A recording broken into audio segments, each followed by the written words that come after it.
This is the diode menu inside NetBox, and it only appears after you've installed and configured the diode plugin correctly. In this video, I'll show you exactly how to do that on NetBox Docker step by step. We'll be using this clean install of NetBox, which does not have the diode plugin installed. So let's get into it. A quick recap of where this fits. In the last video, we deployed the diode server. It is running and ready to receive data. But right now, NetBox has no idea that diode exists. This video fixes that by installing the diode plugin in NetBox and configuring the connection between them. After this video, NetBox and Diode will be connected. We will still have Container Lab and the op agent to set up in the next two videos to complete this pipeline, but the installation of the diode plugin is a critical piece of the pipeline. Without it, nothing gets into NetBox. So let's look at the steps we'll go through to install the diode plugin. If you've seen my video on installing plugins on NetBox Docker, I'll have the link in the description. You will recognize this method, the same 5-step process. If you haven't seen it, no problem. I'll cover everything you need right here. But before we delve into these steps, one critical thing to know. The diode plugin at the time of recording this video currently requires NetBox version 4.5. It is not compatible with NetBox 4.6 at this time. So if you are running a newer version of NetBox, you would need to pin your Docker-based image to version 4.5. I'll show you exactly how to do that in this video. So let's go through our steps. Step 1, we create the requirement file. Plugin_requirements.txt. This file will have the pip package name for the diode plugin. Note, it is NetBox Labs-diode-netbox-plugin, not just diode or NetBox-diode. You would need the full package name. That is step 1.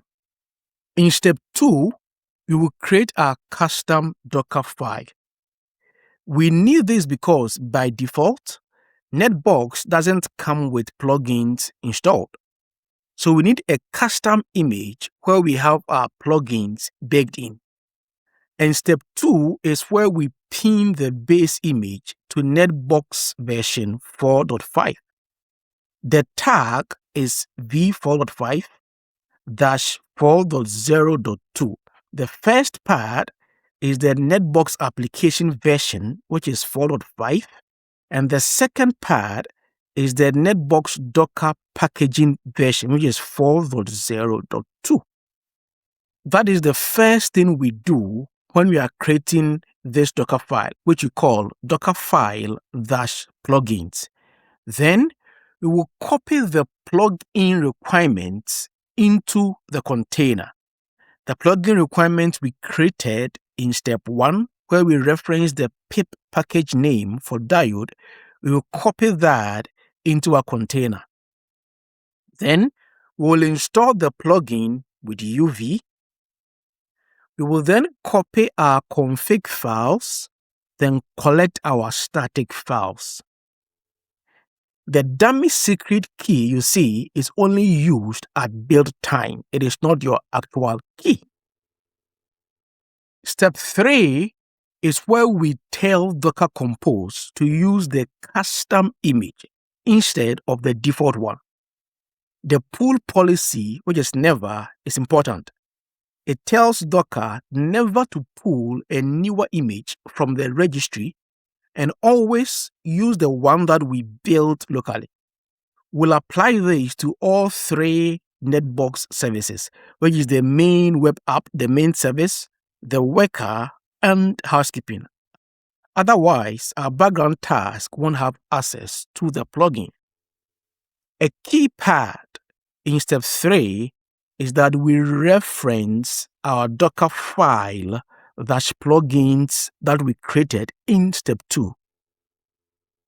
Then in step 4, we enable our plugins in NetBox.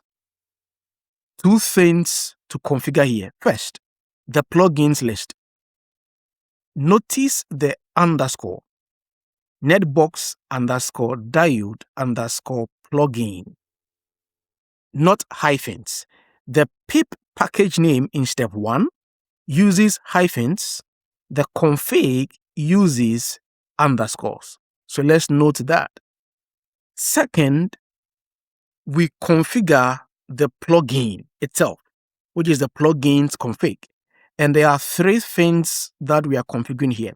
First, the diode target override. This is the gRPC address of your diode server. So you have to replace this IP with the actual diode server IP. In our case, the diode server we created in our last video. Second, we have the diode username. You leave this as diode. You don't change it. Third, we have the NetBox to Diode client secret. This is where you need the secret we generated in the last video. Don't worry, I'll show you how to pull that with a command on your diode server. Then our last step, step 5, we build and deploy. So Docker Compose build, the no cache is very important. We want a clean build that actually installs our plugin, not a cached layer that skips it. Then we run migrations before bringing NetBox up. Now, the NetBox plugin that we are installing adds new database tables. NetBox would run this migration automatically anyways on startup, but I just prefer to run them manually first. That way, if anything goes wrong, the error is very clear and isolated instead of buried in some logs. Then we would bring NetBox up. So now that we've gone through the steps that we need to install our diode plugin, let's navigate to the terminal of our NetBox server. Then we can run these commands. So now we are on the terminal of our NetBox server. First, we navigate to the NetBox directory. Then, step 1, we create our plugin requirement file. In this, we have the pip package name of our diode plugin. So let's just double check that we have the right thing, which we do. Let's clap. Step 2, we create our Docker file. We call this Docker file -plugins. This is where we pin our base image. So let's double check that this was created successfully. All right, step 2, done. Let's clear our screen. Step 3, this is where we update Docker Compose to use our custom image. Step 3, done. Let's double check to be sure. All right, we have everything well set up. The name of this file is docker-compose.override.yaml. Let's clear our screen. Then we go to step 4. Step 4 is where we enable the plugin in NetBox. We said there are 3 things we need. We would need the IP address of our diode server. Then we need some credentials. Specifically, we need the NetBox to Diode client secret. So this is what we do. I will navigate to our diode server, and I'll show you the command that you would use to pull this secret. So we are on our diode server, And with this command, we can check our client credentials. I explained all of these 3 credentials in the last video. The credential of importance to us now is NetBox to Diode. Recall, we are installing the plugin on NetBox. So we want NetBox to be able to communicate with our diode server. So we would need this client secret and a username of diode. So let's navigate back to our NetBox instance. So we are back to our NetBox Docker server. Step 4, we enable the plugin in NetBox. The 3 key parts of this file, plugins.py, is 1, we need the IP address of our diode server, and on this port, the diode username is diode. Then we need the NetBox to Diode client secret, which is this secret. What this means is that from a communication point of view, your NetBox server should be able to reach your diode server on port 8080. So if you require any firewall rules to make that happen, you need to do that. Let's clear our screen and move to step 5. Step 5, this may take a couple of minutes, the build, so as and when necessary, I would fast forward the video so that we don't need to wait. So we do the Docker compose build, no cache. It says that our NetBox latest plugins is built. Then we run the migrations.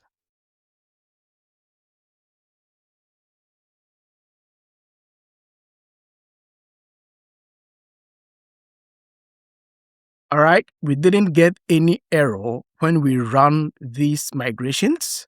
Now we bring our NetBox up. Let me clear the screen first. Then we do Docker compose up. So it is bringing up the various containers. This may take a while, so I'll pause this video, and when it is ready, we'll get back to it. Okay, so that took just a couple of seconds, not up to a minute. So what we'll do is that let's check that our containers are running. So we have NetBox, we have our DBs. These are fine. So the next thing we'll do is to confirm that from our NetBox instance, we are able to reach our diode server on port 8080. So let's do a curl. We are able to reach this on port 8080. This 404 not found is fine because diode is not actually exposing a web page. Okay, so at least at this point, we can confirm that we have reachability between NetBox and diode. So ideally, all things being equal, if we refresh this page, we should see the diode menu just as we see here. So let's do that. We refresh our page, and there we go. We have our diode menu with our settings. We have our diode target pointing to our diode server on this board, and we can create any client credentials. So now we have NetBox and diode connected. In the next video, we will spin up a 2-spine 4-leaf Arista series fabric using ContainerLab. This would be the network that we would auto discover and populate NetBox with. If you found this video helpful, kindly like the video and subscribe to the channel. Thank you.